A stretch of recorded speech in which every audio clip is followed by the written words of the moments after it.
You're listening to Heritage Radio Network.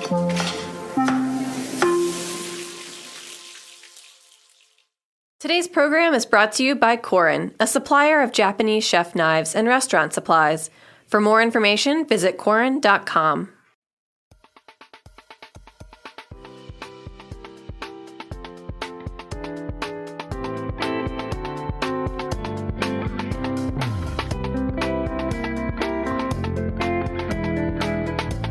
Good morning, everybody. Almost good afternoon. This is Amuse News. I'm your host, RJ. I'm back.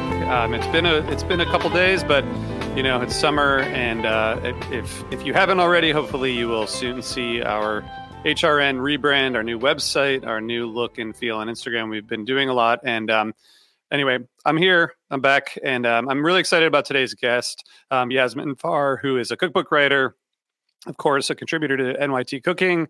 And we're going to talk about her new cookbook, Cook Simply, Live Fully. So I'm going to bring her on in a couple minutes, and I'm really excited to talk to her. I just want to touch on a couple things. As you all know, I try to bring some new either podcasts or news or things like that. I'm going to keep it really short today because I want to talk to Yasmin, but I am going to do a bigger roundup a little later this week. So the first thing I want to say is that one of our shows, Inside Julia's Kitchen, has a new episode, and they're revisiting this conversation with Alice Waters, who's the 2024 Julia Child Award recipient. Alice Waters, of course, is Chez Panisse in Berkeley, chef, author, food activist, and Todd Shulkin of the Julia Child Foundation and Alice talk about the Edible Schoolyard Project, which she started in 1995, and her career and her relationship with Julia Child. It's a really fun listen, and I hope you all check that out. Meat and Three, our flagship podcast produced by our amazing interns, which I've talked about many times. The internship cohort is coming to a close within the next couple of weeks, but we have a few more episodes. And I just wanted to flag the Our Cheese, Ourselves episode. Cheese holds a special place in our hearts at HRN and maybe in all of our hearts across the world. But this episode talks about home cheese making, cheese fortune telling, the cheese traditions of Wisconsin and Mexico. It goes all around the world to talk about cheese. So check that out. Link is in the show notes, as always. And the last thing I want to just flag was from the New York Times, the revisiting nutrition takeaways from 2024 so far. There's a lot in there about, of course, like the Mediterranean diet, the kind of back and forth we've had about whether wine is actually good for you, how healthy are avocados, is coffee that bad for you? All things that are really relevant to me, and how much water you should really drink, which, I'm fascinated by these ongoing debates about whether these things are necessary to talk about or not. So check that out. And again, the link is in the show notes. So I'm going to not waste any more time and bring Yasmin in. If you're listening, you'll hear a quick break, but if you're watching, it'll be shorter. Today's program is brought to you by Korin, a supplier of Japanese chef knives and restaurant supplies. Korin is proud of their Japanese culture and traditions, but they want you to know that their products are not just for Japanese restaurants. Their knives and tableware bring out the best qualities of food from every culture and fit into every restaurant from French to Pan-Asian to American. And that is why they're located in New York City, where people from every country in the world come to eat. Korin's Tribeca showroom is home to the most extensive collection of Japanese chef knives in the world, including Japan. Stop by to view their exquisitely designed tableware and the rarest natural sharpening stones. They have a whole range of knife services from repair and rust removal to reshaping and realigning. Korin is dedicated to this ideal, bringing the highest quality Japanese design to your table so you can experience the unparalleled quality of Japanese craftsmanship in your home or restaurant. For more information, visit korin.com. I'm here with Yasmin Fahr. Yasmin, thank you so much for joining us. Thank you for having me. I'm so excited. It's really nice to talk to you. And I know you have a lot of kind of shared roots with a lot of the HRN team and network through the NYU Food Studies program, and I'm sure that you've known some of the shows in the past, and it's really good to talk to you. And I should have done this when I introduced you. Ta-da! Cook Simply, Live Fully. Really cool. Yeah, you have one too. I wanted to start by asking you about you talk about this in the intro to the book, but just tell us about like the title, Cook Simply, Live Fully, and the inspiration for it. Yeah, so I actually ended up writing a lot of the book in Menorca, which I just moved to a few months ago officially. My visa just came through, and a lot of it is just about well, I think I was saying to you earlier is that I'm someone who overthinks a lot, is gets very anxious and kind of is in my head. And so just being here, it taught me a lot to kind of relax, to enjoy my life, to slow down. And so that's really the intention behind the book is to give you these simple recipes so you can live a full life, like whatever that means to you. And I think for me, it's creating really delicious things that don't take forever, but make me feel good about them and really listening to like my mood and energy level and like, how much time do I really want to spend in the kitchen and how much energy do I actually have to make dinner versus like what I think I should be doing, so it's a bit more, yeah. Which I've is how heard I actually, yeah.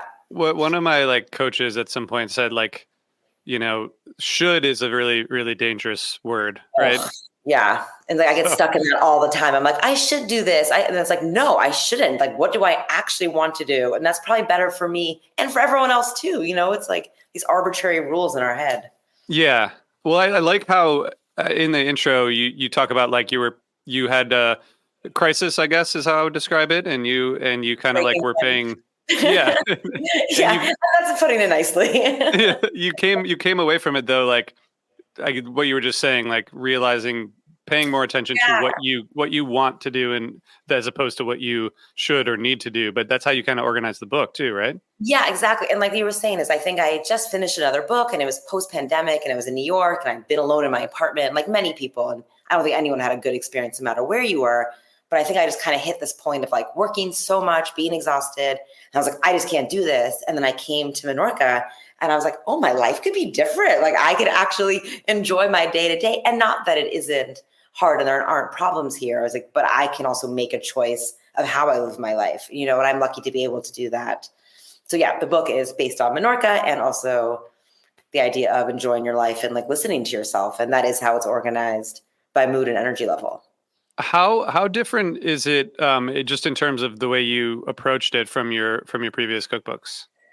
So the first one is all like, keeping simple, all one pot meals. So I had a recipe column for Serious Eats. So it's good for like beginner cooks and people who just are tired of thinking of new ideas and want some simple things in a pan or a skillet and in the oven. And the second book, Boards and Spreads, is more when you're having people over. So just like simple dinner recipes, but all in a very casual serving style. And this one is more of a dinner book, but I think it's my biggest. It is my biggest, and it's my most personal because I had a lot of creative freedom with it. And I think it's the most realistic in a way because, like, I think it really captures the different or my moods, I guess, of like when I'm super tired, I don't want to cook or really prep anything. So, like, what can I throw together? To when I'm really excited and want to have people over, but nothing's too complicated and nothing takes more than like an hour and a half. So it is, I know people say it's like meant for real life, but it really is meant for real life. It's like real life is like ups and downs. It's not just smooth, it's a bit of a roller coaster. So I was trying to capture that, the book. I feel like I'm not a cookbook expert, but I do think like you see the trend toward that more casual approach, right? It's like, so. how can we have like fresh ingredients and interesting meals without spending all day, Yeah. making something.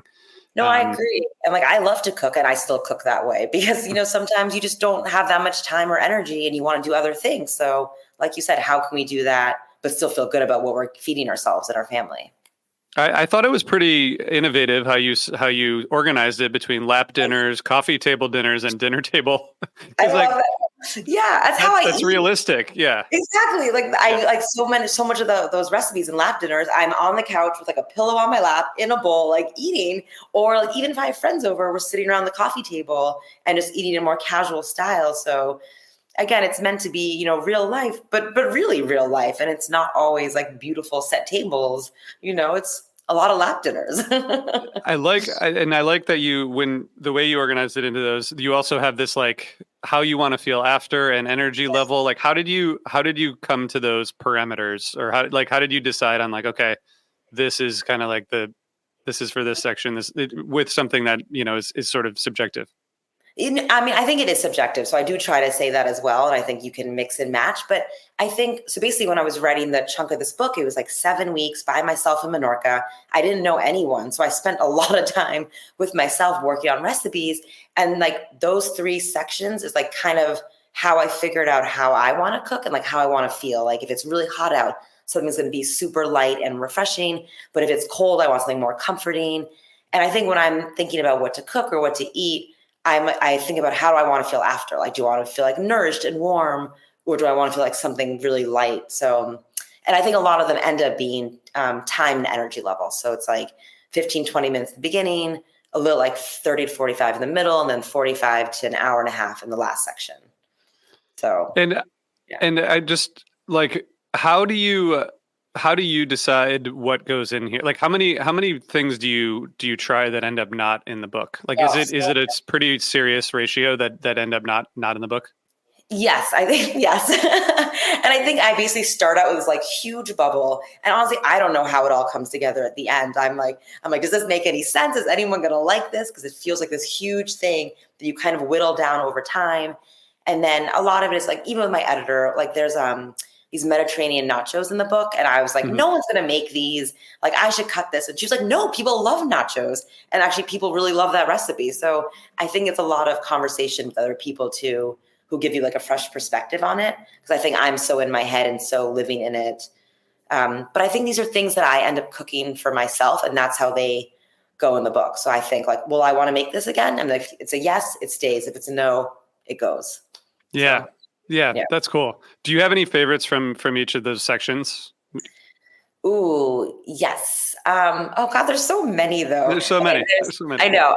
There's a chicken with chili crisp in the. Oh no, actually, okay. Well, lap dinners, the chicken with chili crisp, I love because it's super easy. But there's also a 5-minute hibachi shrimp. That's like a sheet pan meal, and it's just so easy. But it's one of those things that tastes greater than the sum of its parts because it's like quick but flavorful. And there in the middle section, there's a ton of like sheet pan chicken recipes. So I think those are some of my favorite too, because it's like so easy. Like there's one for now with stone fruits and ginger. That would be really great because it's like summery and light, but a little zippy and fresh. And then in the last section, there's these like meatballs with garlic, ginger, and scallions and a coconut rice. So that's a bit more warming, like more for the winter, I would say. But although it could be light, but I think again, it's subjective. It's like what you like, but Yeah. keep going on and on. Yeah, like That's great. We made the cheesy potatoes and spiced tomato sauce. Oh, you like that? Okay. Yeah, it was great. I think we made like a couple small tweaks, but I like the kind of queso fresco approach. Yeah, exactly. Like keeps it a little lighter. Exactly. And it's like, it was inspired. I did that while I was actually here in Menorca because I was like, ooh, patatas bravas. And I was like, tomatoes. And so it evolved into that. But yeah, I think you should make your own tweaks always to all my recipes, I think, and to anyone's recipes, really. Yeah. That's what's hard about it, because to me, like, you go and there's very, very specific ingredients, but if you're smart about it, you can substitute. Oh, absolutely. And I think that's the fun of cooking, is like knowing what you like, because your palate might be a little bit different than mine, and your taste or your friend's taste or your partner. So it's always nice to mix and match and make it your own. It's more fun that way too. Or follow them if you want to. Yeah. Well, this Mm-hmm. is a fun book. I wanted to ask you, and of course we'll put a link to where you can find the book. And appreciate you talking about it. I just wanted to ask, like, how do you think about novelty in terms of recipes to present, whether it's in this book or otherwise? Because there are a finite number of foods, but maybe there's an infinite number of combinations. I'm just curious, like, is that a part of your thought process? Yeah. No, and I think that's a really good question. I think how I describe it to someone is, I like you said, like every recipe has probably been done before, or like a sheet pan chicken recipe. I'm not going to reinvent the wheel, but I do think I can always put my spin on it, like what makes it a recipe that I would want to make. And it's kind of my personality, my flavor profiles and palette. And I think then someone will be like, okay, I know Yasmin, I know what I'm probably going to get from her style, her food. And I think in anything, like in art or any kind of creative field, we're all sort of doing that, right? It's like the same information, but then how do we filter it through our lens of seeing the world and then put it back out there? So I think it's a bit of that, but I think to say that we're not inspired by everyone around us and learn from everyone and what we see on Instagram, even when I'm scrolling, like I'll see an idea and be like, oh, I should do that, but with this, with this, with this. So I think it's, you get inspiration from everywhere, which is great. Yeah, it is great. What are some like, I guess, trends in food? Like just thinking about the NYT cooking stuff you've done, is there anything that you would point to? I feel like that's something we talk about a lot in this. Yeah. Like what are the food trends? What are you seeing in terms of, I don't know, whether it's ingredients or approaches? Is there anything that you've seen over the past like year that's different from before? I don't know even if I would say this is different. I think it's probably ongoing, but I think there's even more and more demand for what we were talking about is like quick and easy recipes, things that you can throw together, but don't take a lot of time, but also make you feel good, like aren't super high in salt.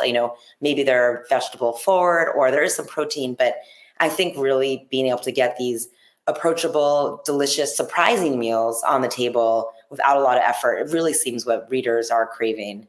And I think there's time for more, project meals, but I think the reality is like our world is going faster and there's more strain on our time. So how do we meet that, but also take care of ourselves in this way? So I think it's trying to find that balance in many ways, which is hard. It's really hard. And I think some of the remembering old Cooks Illustrated that I used to have and making bolognese for the first time, it took like 6 hours or something. Yes. Like, I feel like it just doesn't it's rare, but do you still do that? Do you still like try to, master complicated things or spend all day cooking, or are you moving more in that direction yourself? I'm moving more in that direction myself, which is sort of funny because I agree. I was just thinking like first time I made tomato sauce, I remember like crushing it in my hands and being like, this is incredible. But I was like, when was the last time I actually did that? I'm like, now I'm too lazy to take the skins off. Like, I'm just like, forget it. It's fine, So right. I've really come a long way of like, it doesn't matter, so. Yeah. That's funny. Yeah. How's your cooking changed since you've been in Spain? Like ingredient wise, approach wise, like I've always tried to cook seasonally, but actually here I really only cook seasonally because the market is so wonderful in the produce. So, I go to the farmer's market on Wednesday and Saturdays. That's where I buy all my fresh ingredients. And then I kind of supplement it with some other things like breads or pastas, but all from here. And it's been really nice actually to like fully cook from the seasons. Whereas I feel like in New York, or other cities, it's been so easy to be like, I'll just get asparagus in, the fall. And it's like, well, it's not really in season. It doesn't taste great, but it's there. And I want to make this dish. And here it's like, nope, it's not there. You really have to cook it. And it's been really nice. But I use a lot more like pimenton, like smoked paprika, and not that much spice because the cuisine here isn't actually full of like heat. It's like seasoned, but there's not a lot of spice in that way. So I think I've actually increased that, which is rare for me. So yeah, that's interesting. Yeah. But like more flavorful spice and maybe less heat. Definitely. Exactly. Like definitely spices in seasoned food, but it's not like red pepper flakes. I was like, put it on everything. And now I don't really do that. Like I brought a huge jar with me because I couldn't find it here. And I was like drying my own peppers to make it. I was like, I don't know if I'm even going to use these, So, right. Things like That's that. cool. Thank you for sharing that. So I have a question about photography because some of these, like, especially in the cookbook, I mean, they're so beautiful. He did such a good job. Yeah. Beautiful photos. Mm-hmm. How different is the food that you like, I mean, you can't take pictures of food with like yourself, right? Or I can at least. What's like the process and how do you get such beautiful photography out of these? Yeah, no, so there's a team. So there's, a food stylist and then a food stylist assistant and then the photographer and then the photographer's assistant usually. And I did more of the props in this one. So every photo shoot's different depending on budget, but we work together as a team. And so there really is the food stylist and the assistant who are creating the food. And you kind of give like a brief of like, I want it to be approachable. I want it to look how it is. Like I want people to be able to look at the photo and then use that as a guide for when they're cooking. And so really make it real, but obviously it is beautiful. And then I think Matt, the photographer, is really wonderful with lighting. And I think he really captured the sort of like Mediterranean sun-filled like feel and like joy of the book. So I think that comes across in the lighting. But I never knew until I did this, like how much work goes into the photo shoot and how much thought and, time and people. And so it is really collaborative, and it's really cool as the author. Like you write this thing, and then all of a sudden it comes to life with these other people, and you're just like, oh wow, like it's not just me, like in my pajamas, like clacking away on my computer, and like right. Food and like smelling like food. It's like, oh, this is nice. So and also just the way that you organize it between those three sections, you can tell by the, like you said, the props or the lighting. Like, is this supposed to be sitting with friends outside? Is this supposed to be you sitting on your couch by yourself? And the lighting and the photography really reflect that. I think it's really true to that idea. Thank you. No, that was our intention. So I'm really glad that comes across, because we wanted to feel like moving from super casual to not fancy, but a bit more energy level of like how you're sitting and what you're doing and how you're eating and the props involved. So it was intentional. So I'm glad it comes across. Yeah, it's great. I mean, great book. And I have to ask, last question is, is there any meal or dish that you've been eating a lot recently or that you're obsessed with at the moment? From the book or just in general? Just in general. Yeah, I've been eating a lot of sardines since I've been here. And like, I've always liked them, but now like today for lunch, I did just toast with a little bit of butter, tomatoes from the market, sardines, olive oil, and like herbs from the market. And like, they have this wonderful olive oil and salt from here that I just drizzle on top. And I've been eating that almost every day or some variation of it. I think it's really hot. It's like in the 80s every day and like thick heat. So I think New York has been having a bit. Yeah. So like it's hard to eat too much or cook. Yeah. Like, that's a great call. That's a great call. A lot of fish, a lot of tinned fish, which I think is the thing. But here, does and stuff. So. And I was at the Fancy Food Show in New York a couple weeks ago, and tinned fish is definitely, I don't think it's new, but I think it's like, I think it's here to stay though, Exactly. No, and it's very practical. Like it's something you just have. And when you're like, how can I whip up a good meal that has flavor and, good stuff for me? It's a good answer. And yeah. Cool. Well, thank you so much for joining and for doing this book. And as everyone hopefully knows by now, it's called Cook Simply, Live Fully, but we'll put a link to it in the show notes. And Yasmin, thanks for joining.